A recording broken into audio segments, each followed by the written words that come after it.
जब श्री रामचंद्र जी को कुत्ते ने बताया न्याय का अनोखा तरीका।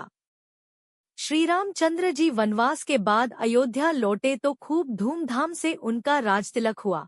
बड़े सम्मान के साथ उन्हें अयोध्या का राजा बनाया गया। राजगद्दी पर बैठने के बाद उन्होंने लक्ष्मण जी को आदेश दिया हुआ था कि भोजन करने से पहले देखो हमारे द्वार पर कोई भूखा तो नहीं है।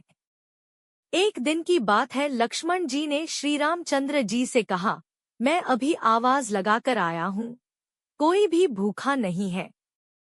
श्री रामचंद्र जी ने कहा, दोबारा जाओ और जोर से आवाज लगाओ, शायद कोई भूखा रह गया हो। श्री रामचंद्र जी का आदेश पालन करते हुए लक्ष्मण जी दोबारा बाहर गए और उन्होंने जोर से आवाज लगाई तो कोई आदमी तो नहीं, वरन एक कुत्ते को लक्ष्मण जी ने रोते हुए देखा। अंदर आकर उन्होंने श्री रामचंद्र जी से कहा, बाहर कोई व्यक्ति भूखा नहीं है, बल्कि एक कुत्ता अवश्य रो रहा है। श्री रामचंद्र जी ने उस कुत्ते को अंदर बुलाया और कुत्ते से पूछा, तुम रो क्यों रहे हो? कुत्ते ने कहा, एक ब्राह्मण ने मुझे डंडा मारा है।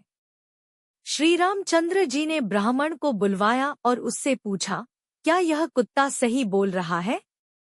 ब्राह्मण ने कहा, हाँ, यह मेरे रास्ते में सो रहा था, इसलिए मैंने इसे डंडा मारा है। यह कुत्ते जहां तहां लेट जाते हैं, इन्हें डंडे से ही मारना चाहिए। श्री रामचंद्र जी समझ गए कि ब्राह्मण की ही गलती है, परंतु ब्राह्मण को क्या कहें, सो उन्होंने कुत्ते को पूछा, ब्राह्मण ने तुम्हें डंडा मारा तो तुम क्या चाहते हो? कुत्ते ने कहा, भगवान इसे मठाधीश बना दिया जाए।